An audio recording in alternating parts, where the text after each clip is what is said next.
Yes. Good evening, ladies and gentlemen. Welcome to the Foreign Correspondents Club of Japan, one of the series of our book break events. My name is Khaldun Azhari. I am a correspondent in the club, and I have the great pleasure and honor to moderate this event tonight. It's for the award-winning author, Ms. Karine Hill Anton, for her book break event, organized, of course, by the Law Committee. And it's on her novel, debut novel. You can see the photo here. It's A Thousand Graces. This novel takes readers on a trip back in time to late 60s and early 70s in Japan. I'm not sure all of us were there, but if we were not, that's a good opportunity to know how it was at that time. Avoiding culture and gender stereotypes, author Karine Anton, a keen observer, draws in her decades living in Japan to create a story rich with carefully crafted characters, detail, and descriptions. Against a background of Showa-era traditions, lifestyle, and cultural norms. In her reading, we gathered a lot of information about that, and it's very impressive. She will introduce today her central character, Chie Uchida, a country girl from Japan's tea-growing region. And her writing style has been described as elegant and understated, having the feeling of a delicate watercolor painting. Reviews praised A Thousand Graces as a powerful and haunting work of art. Karine Hill Anton wrote the popular columns Crossing Cultures for the Japan Times. And also, she wrote another look for Chunichi Shimbun for 15 years. So she is a little bit considered fellow journalist. So we don't feel kind of different. We have some link together. And I have to change my language from reporting to literature, so it takes time to switch a little bit, so sorry. I am a very busy reporter on a daily news, but now I'm escaping for a nice evening of art, actually, and literature. So anyway, Ms. Karine achieved the second degree mastery in Japanese calligraphy. I wonder if we could have some demonstration another time. Yes. All right. And she's originally from New York City, the beautiful city, and it's great for shopping, of course, as far as I'm concerned. She raised her 4 children in a rural Shizuoka prefecture in Japan, which is a great nature place to live in, and where she has made her home with her husband, Mr. William Anton. He's honoring us also in this room. Thank you very much. And that's from 1975. So without further ado, ladies and gentlemen, please welcome our guest speaker, Ms. Karine Hill Anton. Thank you. Thank you. Thank you. Thank you very much for that lovely introduction. And hello and good evening to everyone. Thank you so much for coming. I really appreciate it. Of course, I have many dear friends here, and you honor me by showing up. So I really appreciate it. I must first thank the Library Committee of the Foreign Correspondents Club of Tokyo for inviting me to do this book break to present my novel, A Thousand Graces, which was published in March this year, 2023. This is my second occasion to present at a book break session, because I was also invited to talk about my memoir when it came out. And so I had an event here, a book break event in March, or was it February 2021. And I must thank Simon Farrell, who's over there in the background. He's the man behind the scenes who has made it all happen, and I truly appreciate your efforts. When I presented my memoir, it was, it wasn't, I guess, the middle of the pandemic, but the pandemic was still a factor to be seriously considered. And everyone was behind screens and distance, facing this way, and with masks. So I couldn't see, if anyone smiled, I would not know about it. So it's really a pleasure this evening to be able to see everyone's faces. I truly appreciate it. Although I could at one time have called myself a journalist when I was a columnist for the Japan Times and Chunichi Shimbun, in the years beginning 1979 and up until 1990, I've never been a member of this esteemed club, mainly because I live too far away to take advantage of its many benefits.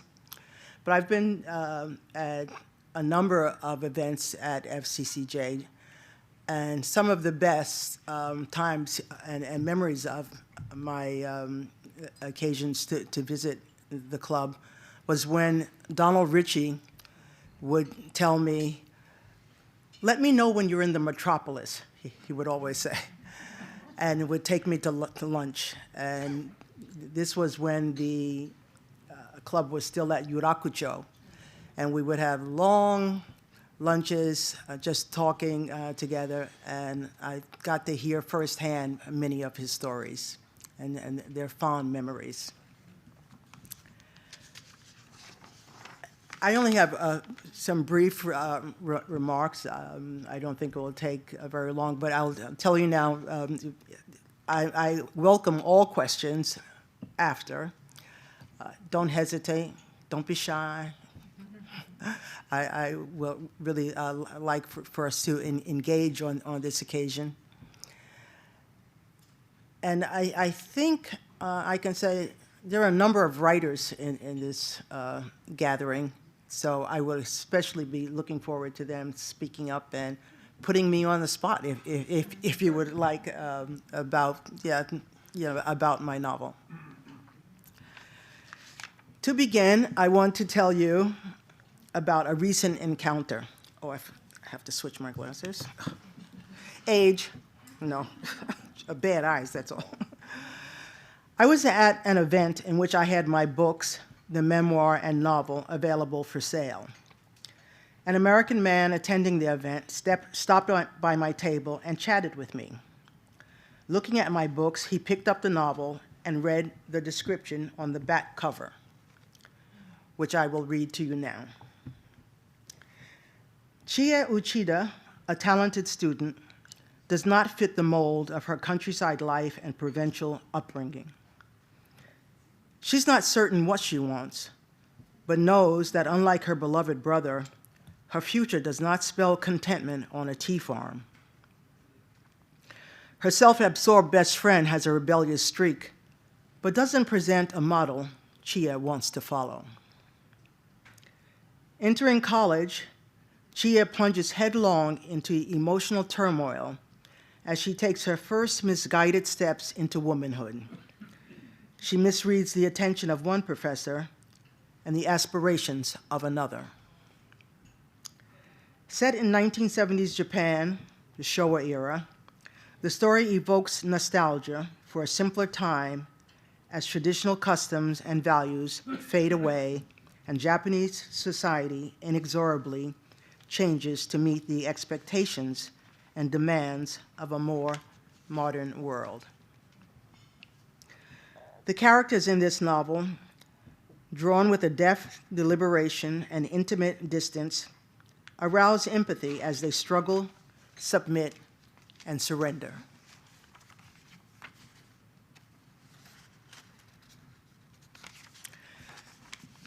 And so, this American gentleman who I said I encountered, who had picked up my book and read it, put it down and said, "Oh, I see. The character is your alter ego. Chie Uchida is you. Not being shy, nor known to suffer fools, I told him, no, the character is not me, but one I created. And allow me to say, you are presumptuous. You do not know anything about me. During our chat, I learned he was visiting Japan for the first time. So he could not even be said to know me, as many people have said, through the Crossing Cultures column I wrote for some years for the Japan Times. Of course, novelists are often thought to be the model for their main character, and many writers will openly admit they are. I certainly will. My first novel, never published, was highly autobiographical. This novel, 1,000 Graces, is not. The character is not like me in any way or form. When I related this story of my encounter with the American man to a friend, someone in Japan I've known for several decades, she said, but Chie, the main character, is like you. She loves to read. Well, okay, I stand accused. I do love to read, I always have. And my character and I have that in common. And I can tell you that my character, Chie, also loves soba, buckwheat noodles, as do I. But I hope you will not look for other similarities, because I think it stops there. I could write an entire essay on the many ways this character does not even resemble me, let alone is like me. As far as I'm concerned, saying she is like me in the aspects of loving books and enjoying eating buckwheat noodles might be the same as saying we are alike in the fact that we both have 2 eyes and a nose. It's insignificant. I'd like to tell you about the genesis of my novel. I began writing 1,000 Graces quite a few years ago. I do not have the exact date, but I know the year was 1996. It's a long time ago. I wasn't sure where I was going with it, lost interest, and put it in what I call my infamous third drawer, where I keep all my drafts and manuscripts and notebooks. I no longer remember what motivated me to write the story in the first place, but I can tell you I knew the title of the book, the name of the main character, what she looked like, and her path in life before I put pen to paper. And I will tell you here that I have read and actually heard in lecture the writers Stephen King, John Grisham, and no lesser a literary light than Toni Morrison, all say that they know the endings of their novels before they begin to write. And so did I.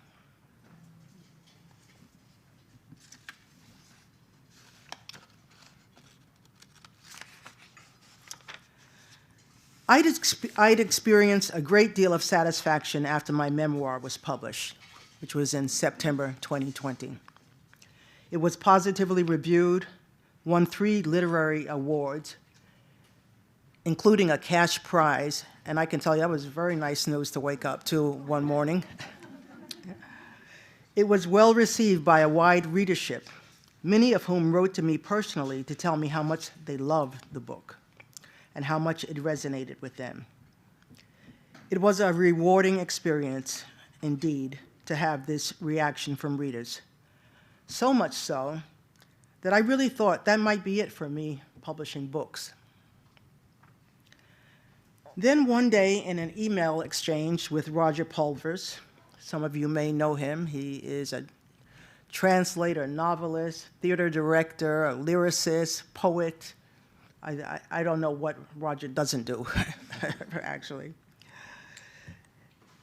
In his email, he wrote in part, and I quote, "You will find as you continue to write, and I hope you do, Ending that sentence with an exclamation point was a catalyst. I took it not only as encouragement, but expectation. I found myself rummaging through my third drawer, not sure what I'd find. I picked up the draft manuscript of the novel I hadn't looked at for years, thinking I might have 50 pages or so. I was truly astonished to see there were more like 200 pages. Typed on a long dead computer, printed out in low resolution on yellowing paper. I began rereading, and again to my surprise, I found it was an interesting story, at least the promise of one, as it was not then completed. Especially, I was captivated by the characters. I thought they were interesting, well-drawn people. Some of the characters surprised me, as I could not recall creating them, and I was not sure what they might do next. I was intrigued, but most importantly, I cared about the characters, and I thought it was a pity that I had abandoned them. I wanted to finish their story. Representing 3 generations, all of the characters in 1,000 Graces, excepting one, is Japanese. They and the situations they are in have been created entirely from whole cloth in my head with my imagination. I can say they're not even composites made up of people I know or have known. Still, I felt, I know these people. I know what they will do in various situations, how they will react to disappointment, what they will wear to impress, how they would respond to a friend in distress. I could create them because I do what all writers do. I observe them.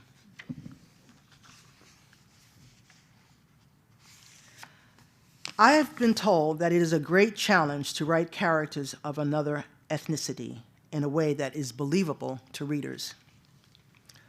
I suppose it could be called a great challenge to write characters of a different ethnicity, but I was not daunted by the project, as I never thought I was writing about Japanese people, but people.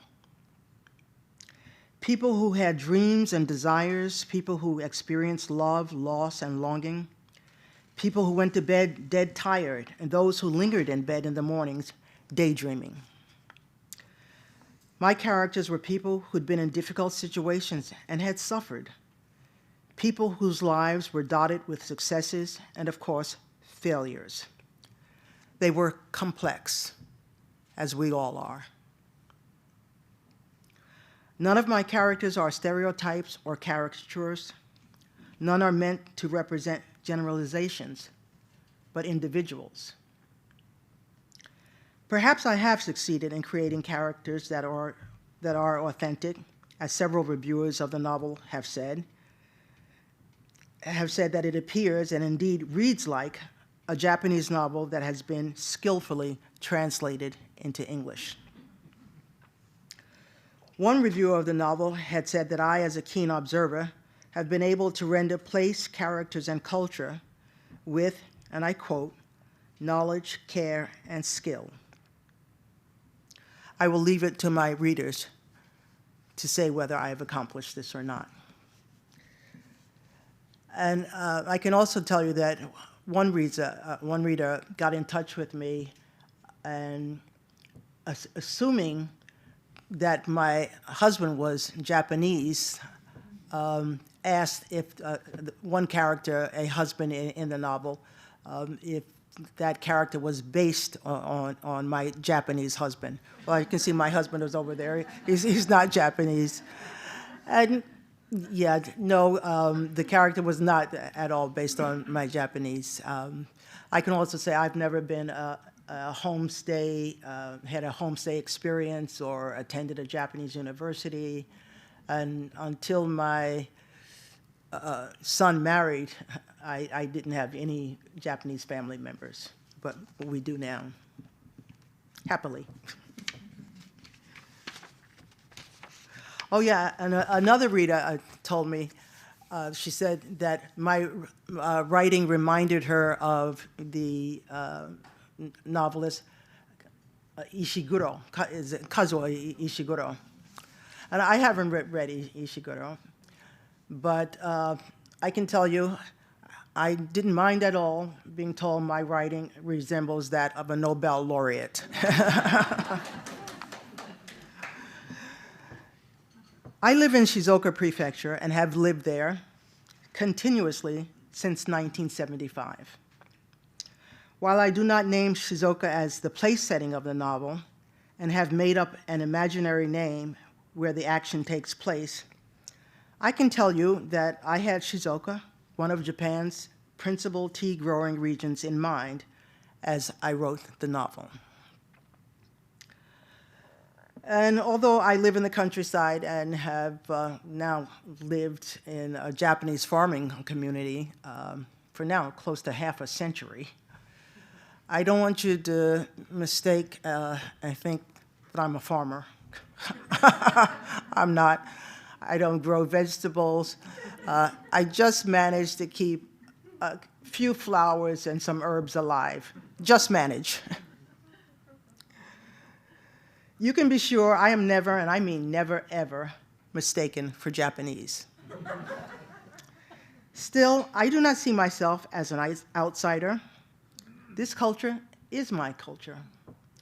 I am free to adopt it as anyone.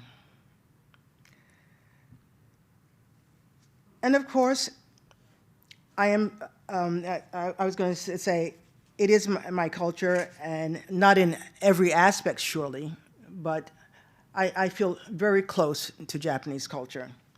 And I would never call it cultural appreciation. What is it? Cultural appropriation. Yeah, and the dumbest, stupidest, I'm sorry, obnoxious, ridiculous term I've ever heard. And I hope none of you would ever adhere to it. I think it is, I don't know who came up with it, but it's really a mistaken idea. Having now lived in Japan among Japanese people for close to half a century, this is my milieu. I do not think it is surprising nor unusual that I would have developed, truly absorbed Japanese sensibilities and have a keen sense of the people with whom I am in community. Unlike the authors Bob Whiting and Jake Adelstein, for example, two writers who know Tokyo like the back of their hands and have expertly chronicled their experiences, this city is a place I've never lived. When I visit Tokyo, I must ask directions. I don't know where anything else is in relation to any place, and I often get lost. I've never eaten ramen at a yatai at midnight under the train tracks. And that appears to be a quintessential Tokyo experience. Isn't it? Or a rite of passage? Have you all done it? No. I mean, I don't know. I've read about it, I've heard about it, but I haven't. Sometimes. It would take some imagining, indeed, for me to write a novel with Tokyo and the denizens of this great city, which I love, by the way, as the background.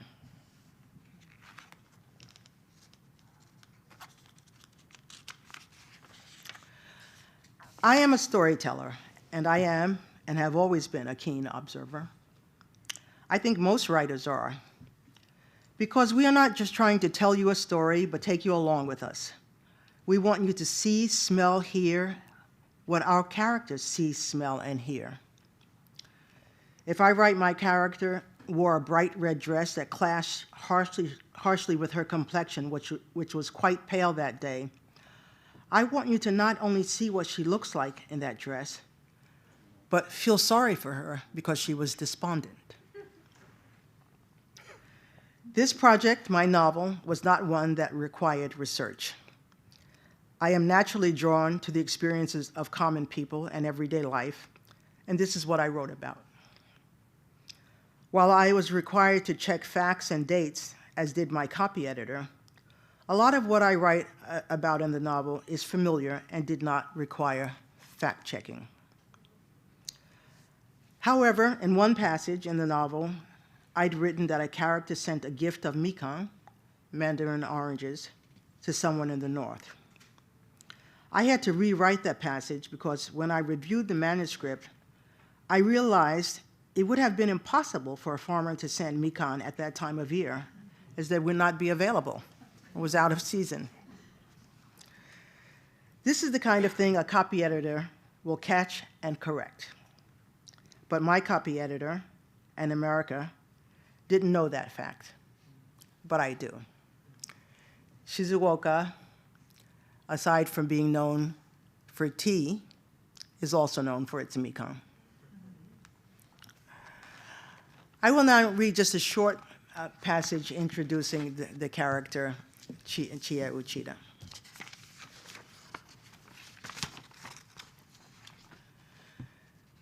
Chie was a good student, exceptional really, and practically embarrassed by her seiseki, class standing.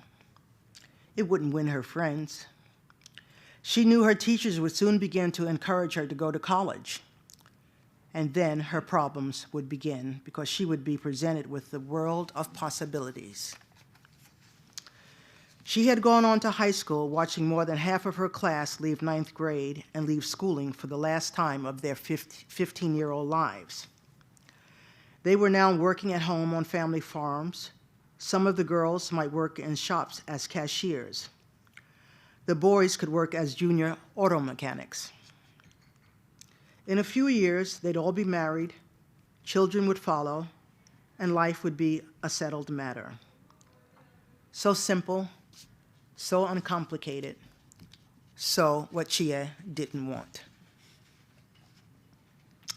Marriage and children would be all right with her one day, but she didn't want that day to come too soon, before she was ready, before she had seen or done anything that wasn't predetermined. She wondered how much of her life she would be able to create, how much she would be able to leave up to chance.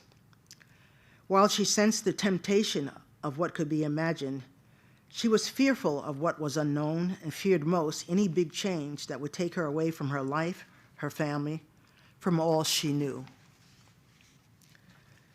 Still, she could spend hours daydreaming about things she didn't know. She wanted to know so much more about history, geography, biology, much more than she learned in school. She kept her interest in English to herself. She felt English, especially, would get her in trouble. She had found out too much through reading, found there was a world available to her through books that was not meant to be there for her. Reading could have no more purpose than to make her curious about a life she could never know. But she realized, too, she could know it. Because it existed, it also existed for her, and it made her a dreamer. Waking up from a night's sleep, quiet and alone, she would dream while fully awake. Thank you for listening. Thank you.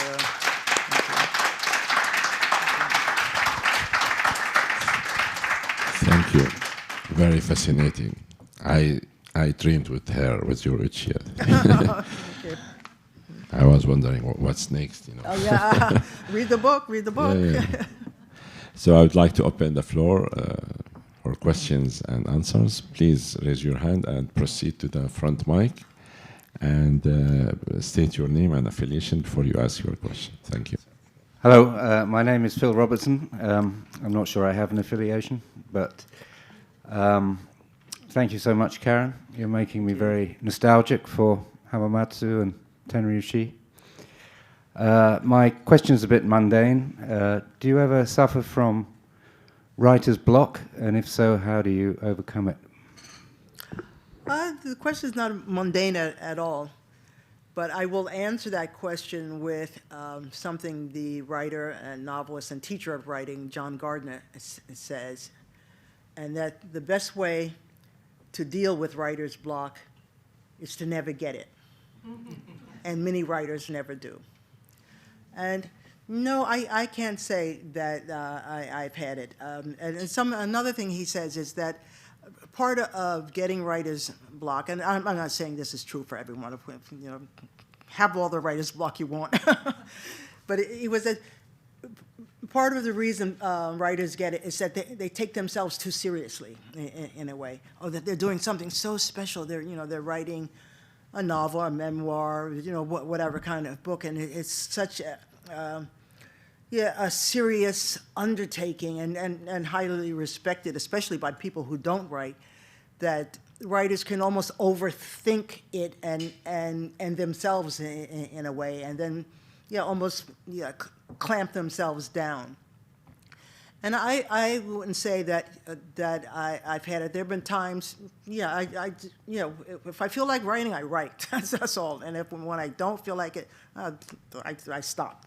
That's it. I have a glass of wine. Go sit on the sofa.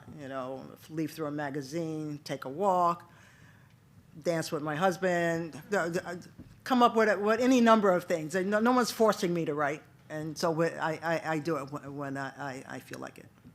Thank you. Thank you. Thank you for your question. Thanks. Any more questions? Yes, please.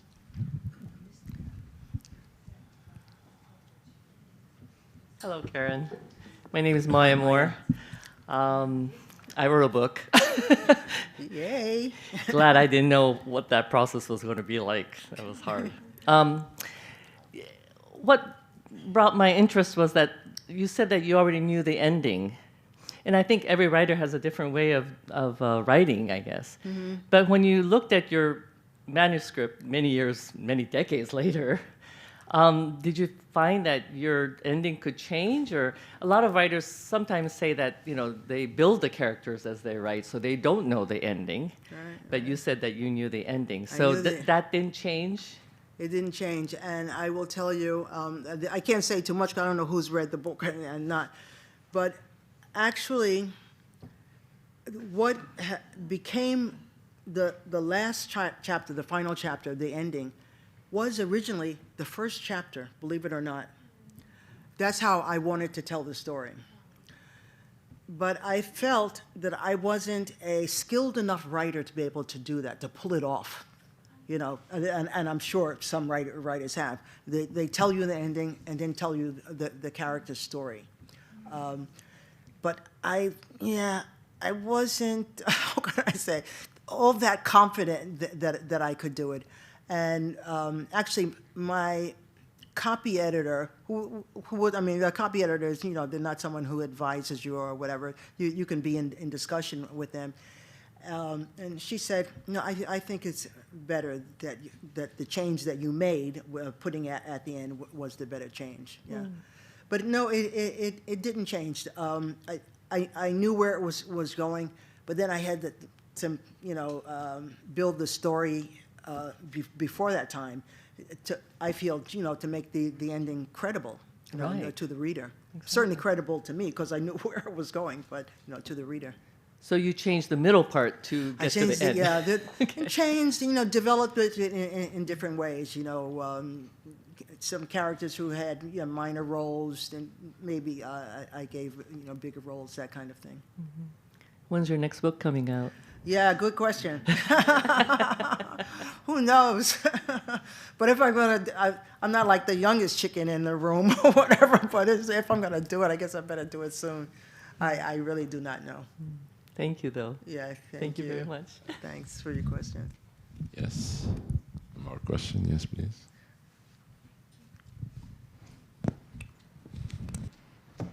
Thank you. I'm Nina Ichikawa, I guess, with the Berkeley Food Institute at University of California, Berkeley. I loved the book so much. Yay! Yay. And I have a quick comment and a question, is that this whole accusation that you've built it on people that you know, that's such a bullshit. Every writer does that. And I feel like you must have met hundreds of characters in your life in Shizuoka, and I cannot wait to read novels of all of them. So I hope that you're able to separate yourself from people accusing you of having it be too close to real life, because it's enjoyable to read, and you can learn something anyway, and you can get back at your enemies. I hope I don't have any. No, I'm just kidding. But I loved seeing the characters, and I can't wait to read of more. And just by coincidence, I happened to pick up from a free box at the same time I was reading your book, a Mishima Yukio book, which I never was really into, but it was in a free box. And I grabbed it and I started reading it. And then I was struck by the similarities. It's like a tragic love story. I read Spring Snow, and I was wow, it's a lot. Your book seemed a lot. And so I wanted to ask, who's your favorite Japanese writer so I can read more? Oh, wow. Thank you. Wow. Well, yeah, I read Mishima a long, long time ago, and I can't remember anything. Probably I would say Tanizaki. The Makioka Sisters was one of my absolute favorite books. I read it, so long ago, but I really, really loved it. And I think, I do refer to it in the memoir as, because I read it during the time we were living at the dojo, a whole other story. And just, the world that he evoked, and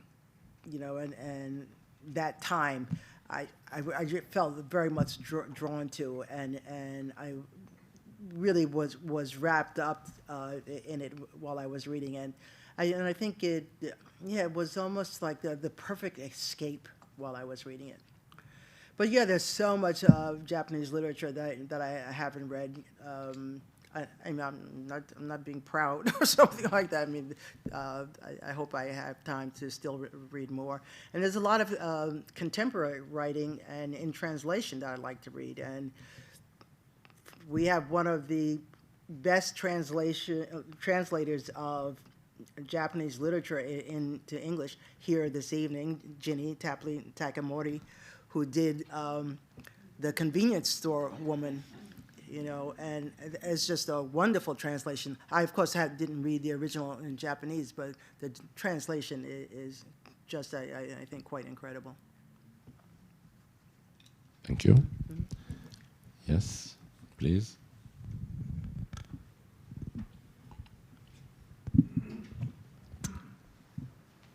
My name is Bruce Smith. I don't have any affiliation except with myself.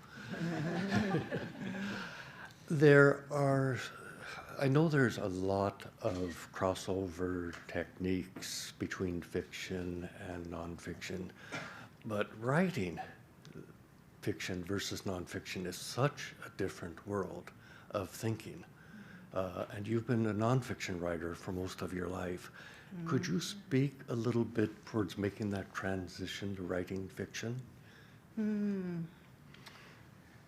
Yeah. I don't know if it was so much transition as, when I was writing columns and essays and articles, and then the memoir, then that's what I was doing. And then when I picked up the novel, this latest novel, and started writing it, then that's what I was doing. And I knew it was a completely different process, but especially mindset. Especially I would say with the memoir, it's personal. There's so much of it is, you're looking inward, hopefully not navel gazing, because what you need to do is to be able to share your story with readers. But you've got the information. You may need to refresh your memory about certain things, but you're telling your story. With the novel, I felt, and I'm sure other fiction writers here might say the same thing, that I felt I just enter a different world. With these characters, people don't exist. Situations, scenes, things that never happened in reality, and it's being in a dream world and just allowing yourself to do that. And I felt it was impossible for me to do it without being able to really just step out of my life and just immerse myself in the world until that was the most real thing that was happening. And I'm sure my husband could say sometimes he would come in and say something like, well, do you want red wine or rosé with dinner? And I would look at him like, who are you? You're not even in the book. What character are you? You're just like, something like that. Go away. Yeah, I think it's, yeah, a different mind. I don't know. I'd actually like to ask some of the writers here, like Anne, Tashi Slater, what her process is, or what you think about, the difference of writing, fiction or nonfiction. Yeah, I think that, can everyone hear, or should I? Please speak to the mic.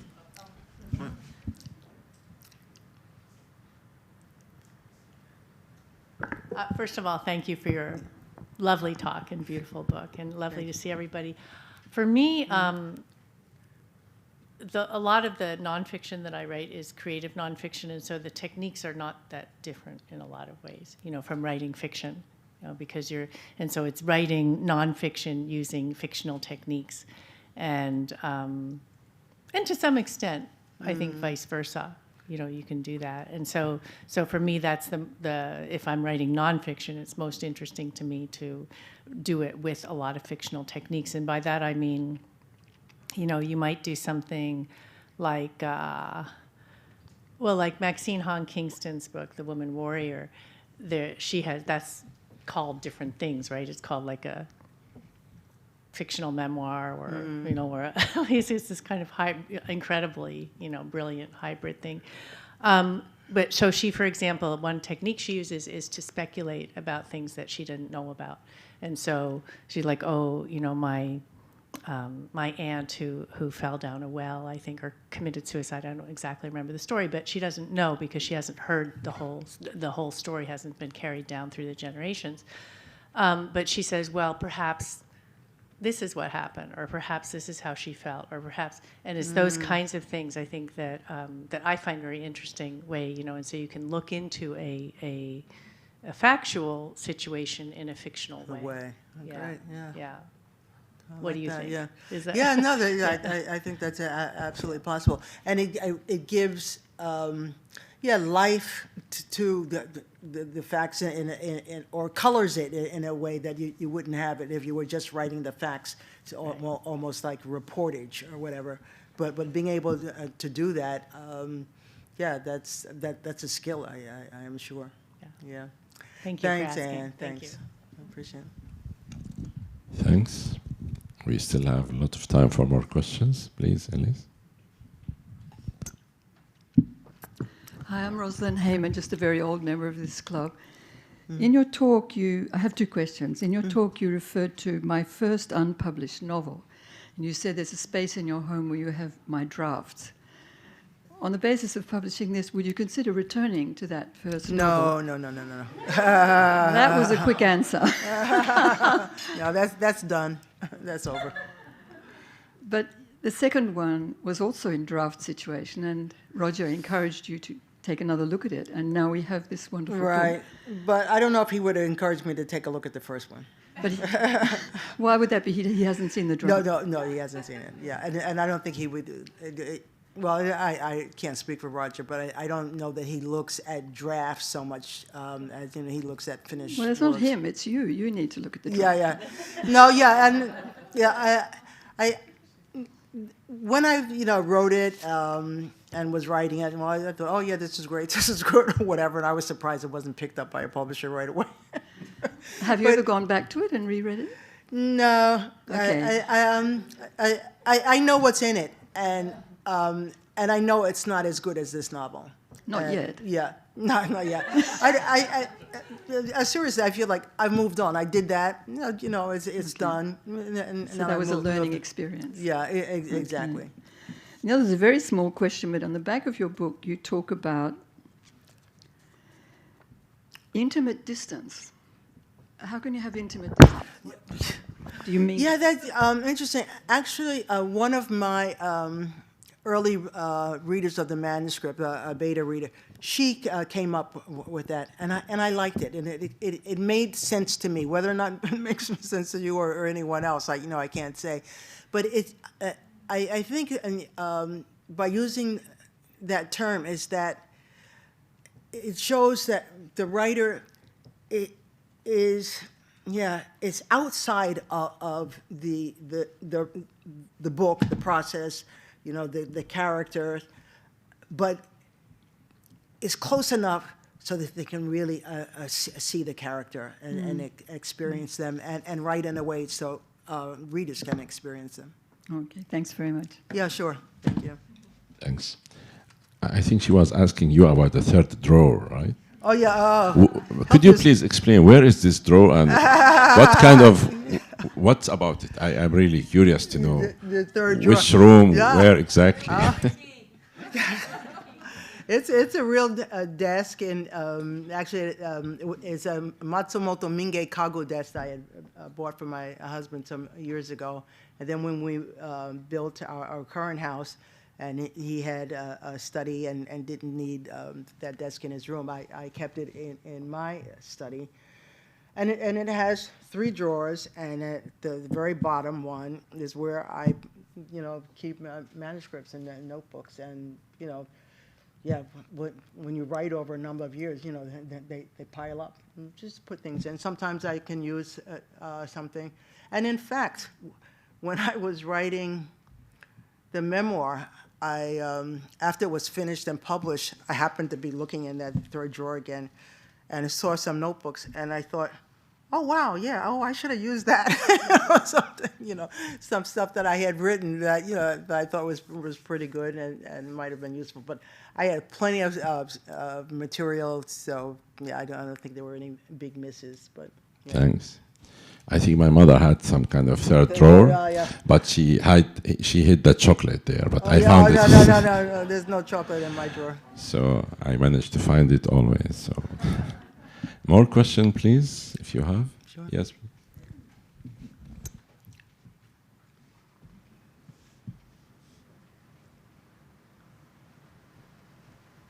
Hello, my name is Eddie Mears. I'm also unaffiliated, but thank you, Karen. This was fantastic. I loved hearing about your book. I haven't read it yet. I'm very much looking forward to reading it. I will be purchasing it later. But as you read the back cover, the description about the protagonist coming to terms with fading traditions and surrendering to the demands of modern times, and your second comment about how these characters are universal. It's not anybody can identify with them. Yeah. It almost felt like an Ozu film, right? Oh, yeah. So I guess my question is, what sort of writers have influenced this book specifically? I know you talked a bit about your favorite Japanese writers, but I'd love to hear about what your influences were in writing this. Not really any particular ones that I can think of, you know, and I'm more than happy to give credit and acknowledge men where I can, but if anything, it would be the breadth of the reading I've done over years, and your influence, you don't even know where your influences are coming from.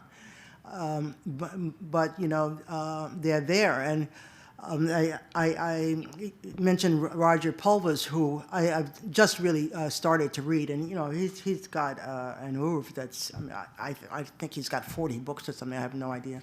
I just started reading him recently, and I really I appreciate his writing, his style, his story, you know, and his way of telling stories, and there's so much about it that I like that, again, I thought, oh, I should have read him earlier, so I could have, you know, picked up, you know, been influenced by him, you know, more, but, you know, that's what, you know, what it is. But I can't name any, particular writers other than, you know, the many writers I've read over the years, and of course, you know, like all novelists, I've read a lot of novels over the years. Thank you. Yeah, sure. Dennis? Dennis Nermile. I'm a longtime member of this club. I'm also a huge fan of Tanizaki. I spent months reading Sasame Yuki. And it was one of the most impressive novels I think I've read. I don't have a question so much as a comment. Mm-hmm. Your description of meeting this American gentleman, not me. No, it wasn't you. where he seemed to assume that you would have put yourself at the center of your first novel. And it's jogged a memory I have. And I wish I could remember which writer was being interviewed, but it was a novelist. And his advice for young writers was not to write about what you know. Write about what you don't know. Oh, interesting. Uh-huh.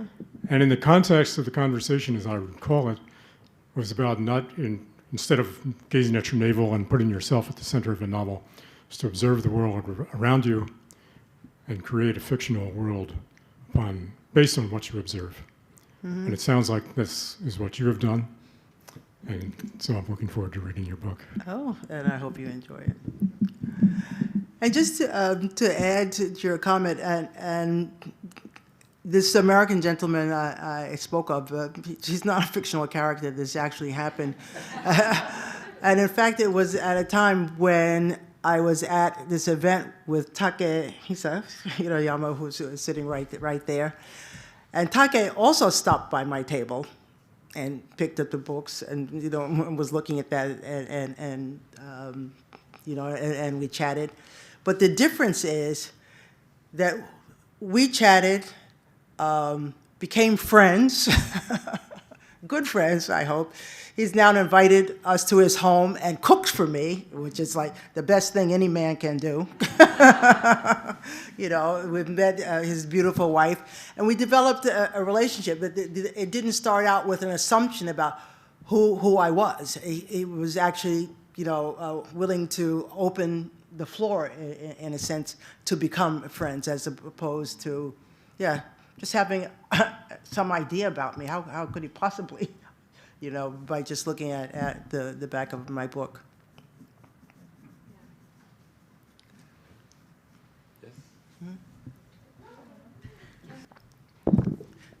Thank you so much. My name's Joan Anderson, also a member of the club. And really, in a way, sort of the reverse of Dennis's question, I always feel that writing creatively is also a sort of journey of self-discovery. Yeah. So I'd be interested to know what you feel you learn from writing fiction and also from writing nonfiction about yourself. Oh, so much. Yeah. I mean, I couldn't even name all of the things, especially the experience of writing memoir, because it does require almost a deep dive into the self. But it isn't, enough to, just be looking at yourself, or I had this experience and that experience, and, report on it, or, tell readers about, your upsets and, and all of the things you did. But one of the things that really helped me when I did the memoir is that I had a friend who was also a writer of memoir, a very successful one, in fact. And she said to me early in the process, she said, "What's in it for the reader?" And then I thought, the reader, who knows the reader? Who cares? I'm writing my story. That's enough, or whatever. But I got it, in the end, because if the reader can't relate, or take something from it, you're just, you could be talking to your therapist. Or whatever, or looking in the mirror. So that really, I'd say, helped me during that process to always keep the reader front and central, not to entertain them or even you think, oh, I can't tell this to them or something like that, but always think, you're writing a book for readers. And if you're not doing that, then you write, in your notebook, your memoir, your diaries or whatever. But if you're doing it to publish, then I think it's important to keep the reader front and center. I don't know, did I answer that question fully? I can't. Second glass of wine, who knows what will happen now? Hi, Karen. Hi, Susanna. My name is Susanna. I'm not a writer at all. I wanted to ask you, when you pick up that draft long time ago, okay, and then you read it like recently, did you notice like how much you change your style, or you change as a person, because we're constantly changing? Right. Yeah. How much did you change? Like, did you pick up the draft and say like, who's this? Who wrote this? Or is it similar to what you do? Or yeah. Yeah, when I picked up the draft of the novel of A Thousand Graces, yeah, as I said, I was intrigued with the characters, and that I created, and couldn't remember them, and wanted to follow it out. But yeah, more than 20 years, had passed. Of course, I've changed. Well, one, I got a lot older. Start there. But I think also my writing style and sensibility changed, without my even noticing it.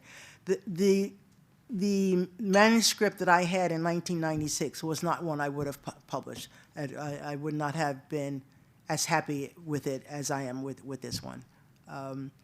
Well, first of all, it wasn't finished, it wasn't polished, et cetera. But yeah, I saw other things in the characters, deeper, and I don't mean it in the sense, oh yeah, like that's deep, wow, that's deep, or whatever. But I could see the characters as more complex people than the ones I had originally written about. Yes. All right, please. Yeah, Yeah, go ahead. Yes. Anton, Yeah. Of course. Make a difficult question, please. Hello, Karen. Hi, I'm Anton. Angela Reynolds. Firstly, thank you for this beautiful novel. It was like another small life that I was carrying with me as I was reading it. And this expression, intimate distance, for me also, it spoke to me because I felt that the approach to the story and to the characters, there was this kind of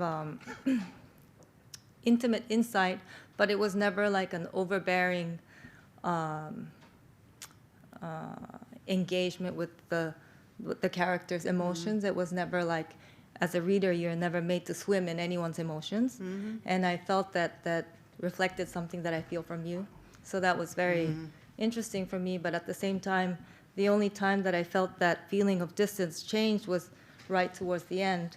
And I won't speak too specifically about it, but I felt that there was a kind of dryness at the end, which I was wondering if it was deliberate. You said dryness? Dryness, like a little bit more distance at the end, which actually helped me to finish the novel. So I think, and again, to speak about intimate distance, what Rosalind mentioned, I think part of that was about, it was never about me. I wouldn't want the readers of this novel to see me anywhere in it. I wasn't. I wrote it. It's a story. So and that's what the distance is about.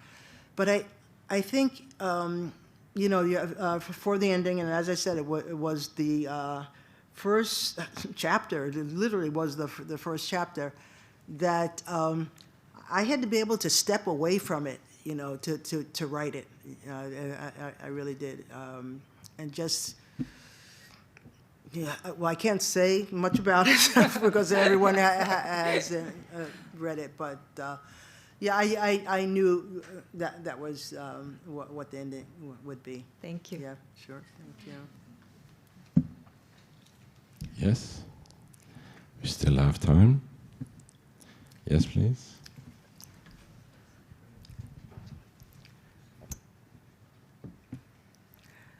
Jenny. Hi, I'm Ginny Tapley Takemori, and thank you for being so generous at acknowledging me. My pleasure, my pleasure. It's been a real pleasure to listen to you talk tonight. I've been really looking forward to this talk. I must admit, the first thing I read by you was your memoir, which completely blew me away. I mean, both your story, which is extraordinary, I mean, by any stretch of the imagination, but also by your writing style, I thought was so engaging. It was so great. And I have to bring up one point. You said that you don't know Tokyo at all, but you lived in the dojo for how many years? 1 year. Oh, just 1 year. Yeah. But then it's like another world. Yeah. It's not Tokyo at all. Yeah, dojo was in Mishima, also in Shizuoka not in Prefecture. Tokyo. Oh, okay, sorry. Yeah, we've been in Shizuoka for almost 50 years. Okay. Help! Yeah. Get me out of here. I mean, the other question I had for you was about your novel, which I loved. Thank you. And I was so struck by the fact that you went back to it, that you wrote it a long time ago and you went back to it. And it is, reading that novel, it's not like it's happening today. It is set in, I think you've talked about this as well before, but it's set in a different time. It's not, do you think it could actually happen today? I don't know. I think if I were writing it as a contemporary novel, it would be a different story. Yeah. But it's very much set in a time and a place is the feeling that I think other people have had that feeling as well. And it's really evocative. And it's so relatable. And it's also not, I mean, it is Japan, but it could be anywhere in some ways, you know, like the experiences of women growing up in other people, cultures as well. readers have said that they feel that the experience is universal. Yeah. In fact, I just heard from, and not to interrupt you, but a reader in the Catskills of New York, a very, very small place, said, you know, how moved she was by the book, and she really, you know, and she sent me a picture of her local library, which is, you know, where she found it. I mean, it almost looks like well, it's not like a fantasy, but it's like you know, it's a very, very small place, we know where she lives. But yeah, she really related to it, which I'm happy with that. Yeah. Anyway, thank you very much. Thank you very much. Yep. Yeah. Thanks. Yes. All right, I think we are both storytellers, but I am a reporter and you are novelists. So one time I was correspondent for CNBC, Arabia, and I had to talk every day about stock market. And one time my relatives, you look very nice on the TV. They showed me in the Middle East. And I said, how about my report? They said, we don't understand anything, but you had very nice tie and you look great.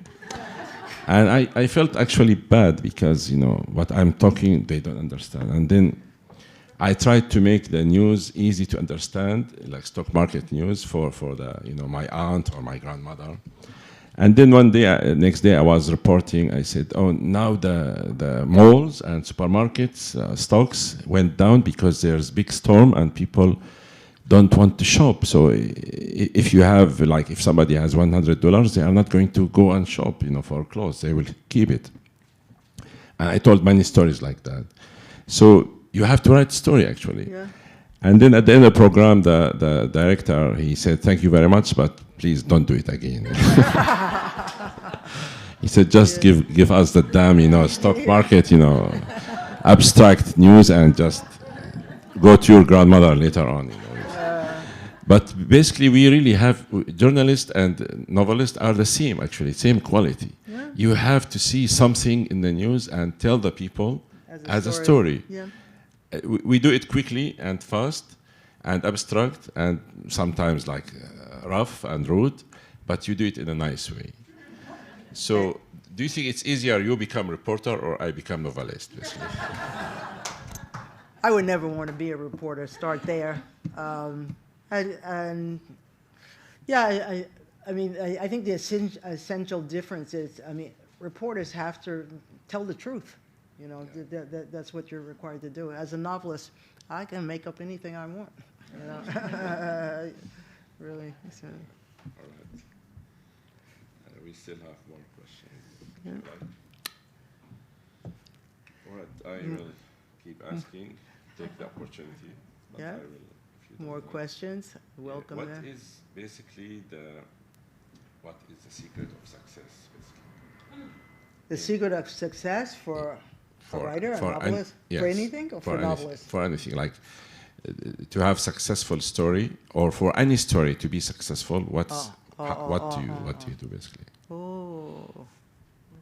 I'm giving you a chance to make a story right now. No. I mean I think that's for the readers to say, not for the writer. I mean, you don't know that you've written something that's I would say when you say successful, that has touched readers, that they feel responsive to, that's resonated with them. I think that's what you want to do, and you may be aiming for that, but I'm not sure how I would what I would call success for a book. It's certainly not about the money, how many books you've sold, or anything like that. But I guess I don't think in terms of success. For these last two books that I've written, I feel they're good books. I put a lot of time and energy and focus into them.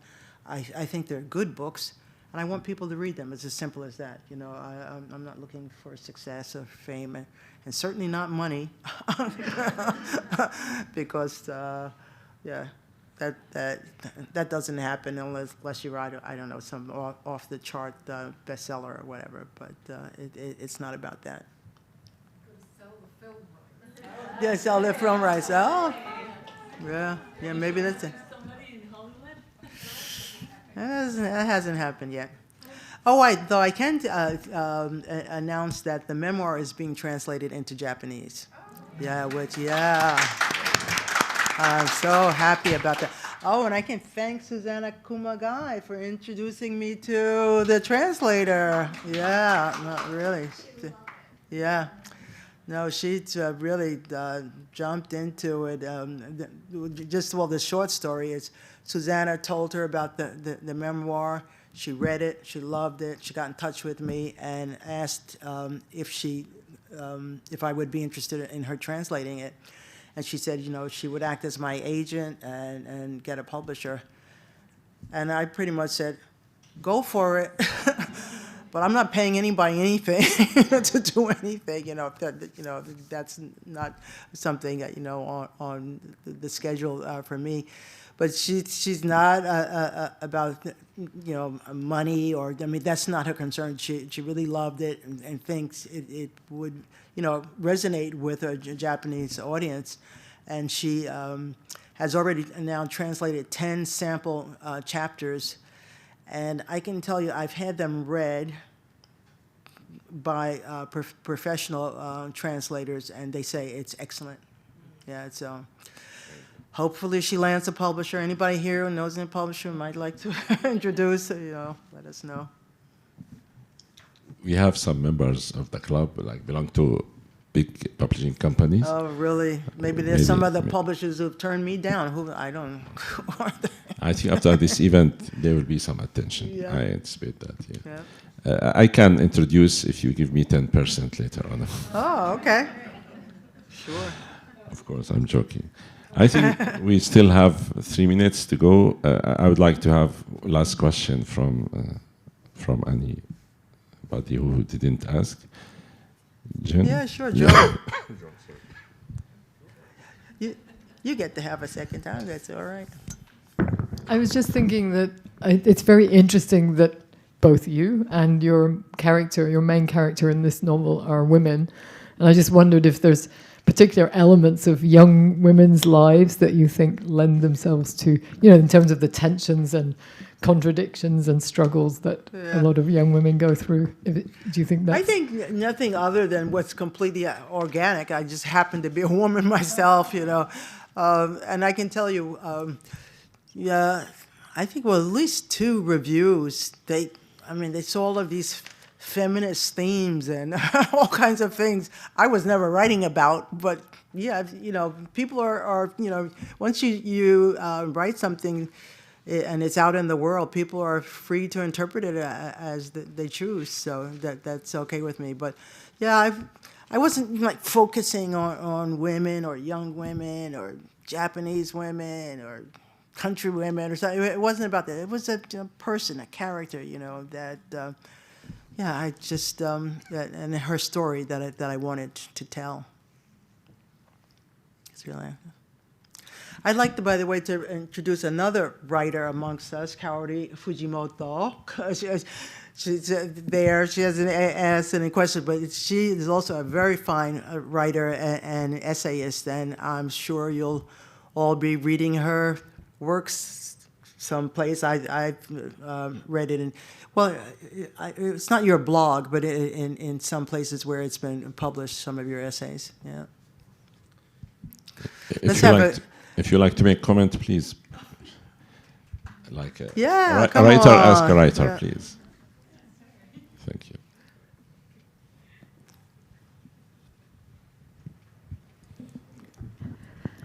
Okay, thank you. Karen, thank you so much for this lovely evening, and thank you so much for the great stories.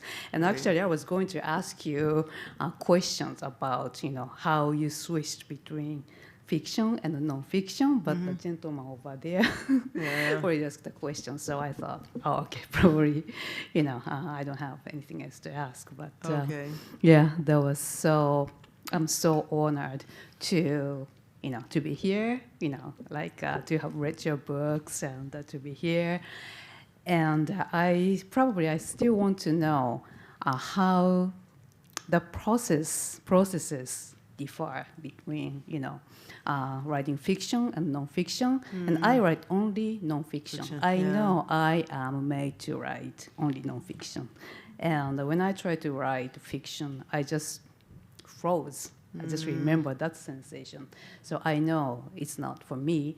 And so, but lots of writers, lots of successful writers have done it. Like George Orwell did it, and James Baldwin. And among contemporary writers, it's like Anne Patchett and Jhumpa Lahiri. They are all successful in writing, fiction and non-fiction. They seem to switch so effortlessly. And so I would like to know, was there any difference in how you felt, like when you are working on your piece? Right. I think I just feel like fiction just gives you so much freedom. You're in your own head, dreaming, making up stories, creating people. 1 minute they're short, and then you decide, that's a tall person, or whatever. Or her sister died. Oh no, she didn't die. She had no sisters. I mean, you can do whatever you want. Whereas with nonfiction, in the sense of memoir, you're dealing with real facts. I probably would say, if I had to prefer one over the other, I like writing nonfiction. Yeah, I really do. This, I felt, was a story I had to tell. Well, not had to tell. It's like no one made me do it. It's just like it was there. It started, and I wanted to finish it. I may never write another novel. I have absolutely no idea, but I do enjoy a lot writing nonfiction essays and that kind of thing, which is a kind of self-exploration also, and sharing your thoughts with audiences. Yeah, but and again, as for the next book, I have no idea what it will be. I'm still catching my breath from this, by the way. It was a big effort for me. Yeah. Thank you very much. Thank you. And thank you so much for acknowledging me. Yeah, oh, absolutely. I'm happy to. Thank you very much, everybody. Yeah, okay, go ahead.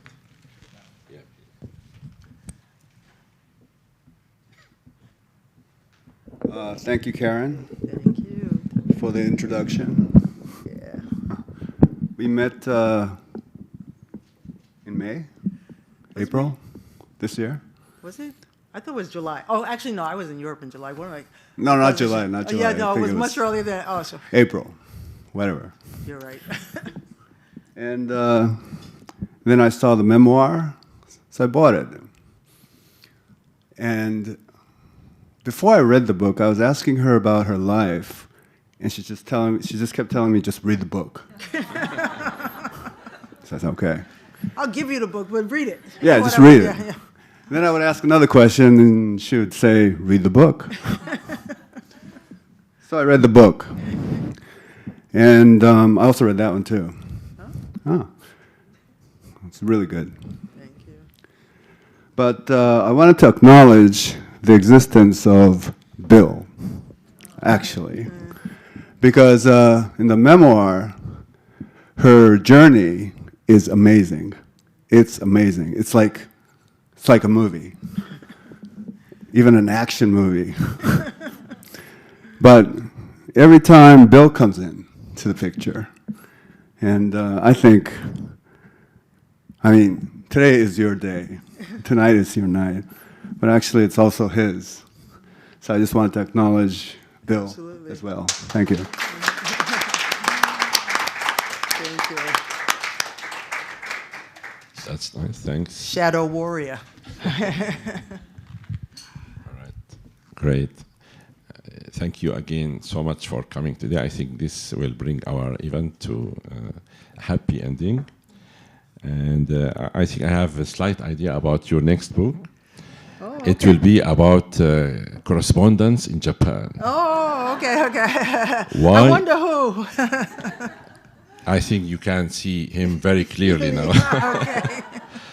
But I'm saying that because we will give you 1 year honorary membership to our club. You said you came many times before, but you were invited here as as a guest, but you couldn't join. But now you are a member Oh, thank you. for 1 year. Thank you. So this is 1 year honorary membership. Thank you so much. Please, within this year, come anytime. Okay. And with every journalist, you will have fascinating story. Okay. I'm making Much of them are tragic, but it's okay. All right. Thank you again very much. And thank you everybody for Please attend our next book break. It's Hidden Japan: Astonishing World of Thatcher Villagers, Ancient Shrines, and Primeval Forests by Alex Kerr. It's on November 6th. We would like to see you again here. Thank you very much again. Good night, everyone.